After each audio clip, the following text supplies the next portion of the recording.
You've probably heard this a million times. To get better, you've just got to train harder. Push more, grind more.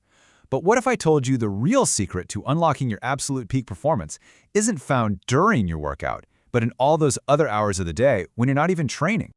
So, does this feel familiar? You're doing everything right. You're consistent, you're dedicated, you're putting in the work, but your progress has just completely stalled. You've hit a wall, and it feels like no matter how much harder you push, you're just spinning your wheels. Well, here's the thing. The answer isn't always more intensity. A lot of the time, it's about being smarter. See, peak performance isn't just about the workout itself. That's just one piece of a much bigger puzzle. Today, we're going to put that entire system together. Okay, so let's jump right into our first pillar, movement. I want you to start thinking of your workouts as more than just a way to burn calories. They're actually powerful signals that you're sending to your body to tune up your entire metabolic engine for absolute peak efficiency. Our bodies are kind of like hybrid engines, right? On one hand, you've got that sustained aerobic exercise. Think a long run. During that, your body loves to burn fat for fuel. But then on the other hand, for those explosive anaerobic efforts, like a heavy squat, it needs instant energy, so it taps into glucose. A truly elite performer needs to be a master of both of these fuel systems. So how well can your body actually use that glucose fuel? Well, that all comes down to something called insulin sensitivity. The easiest way to think about it is this. Insulin is like the key that unlocks your muscle cells. The more sensitive your cells are, the better that key works. And this is huge because it means more fuel gets into your muscles during a workout, and all those crucial nutrients get in faster to repair them afterwards. And that right there is why movement is so foundational. Every single time you train, you're doing so much more than just burning calories. You're improving that insulin sensitivity we just talked about. You're torching that dangerous internal belly fat. You're fighting off inflammation, and you're literally upgrading your cellular power plants, the mitochondria. You are, quite literally, rebuilding your body from the inside out.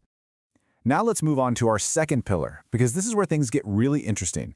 Sleep isn't just downtime. It is probably the single most potent performance enhancer you have at your disposal. It's an active state of repair and hormonal fine-tuning, and if you master it, you get what some experts call a circadian advantage.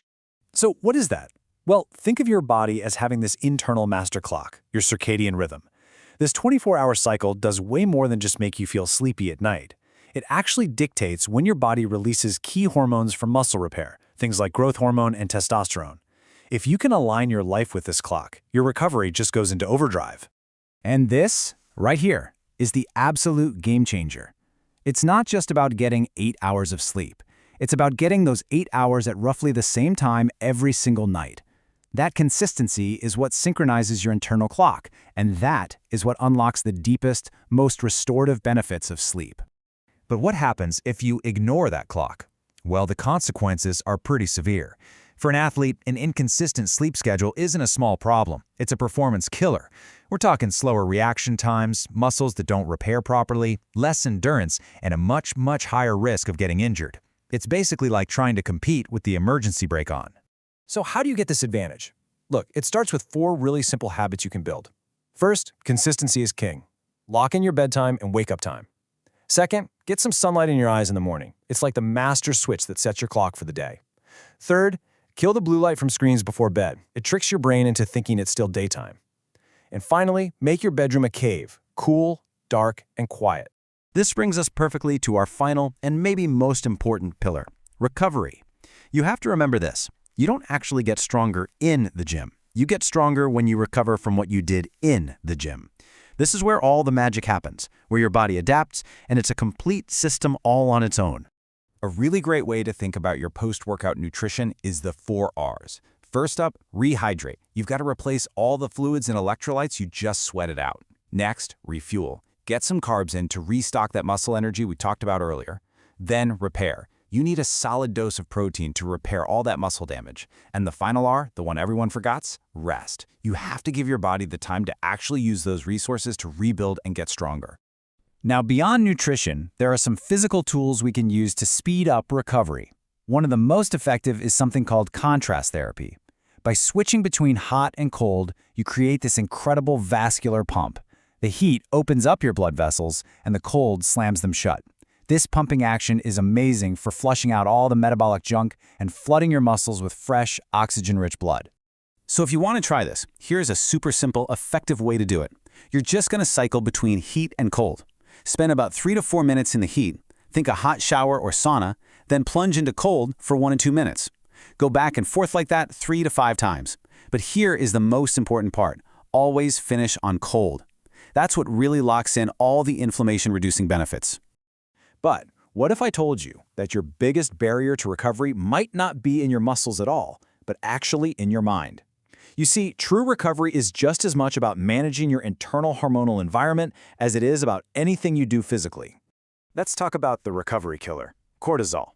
Now, it's useful in small doses, but chronic stress keeps your cortisol levels high, and that actively works against your recovery by breaking down muscle tissue.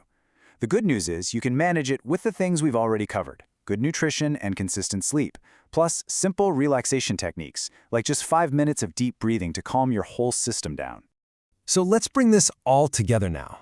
This isn't about 3 separate things you have to worry about. It's about one single synergistic system.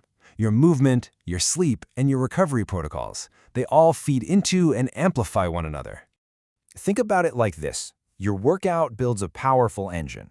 But that engine is totally useless without premium fuel, which comes from your nutrition, without expert maintenance from your recovery practices, and without a focused, well-rested driver, which comes from quality sleep. To truly perform at your absolute peak, you need every single one of those components firing on all cylinders. So I want to leave you with this one question. You probably track every set, every rep, every single mile you run. But are you tracking the thing that truly dictates your progress, your recovery? I want you to start giving that the attention it deserves, because I promise you, that's where your next breakthrough is hiding.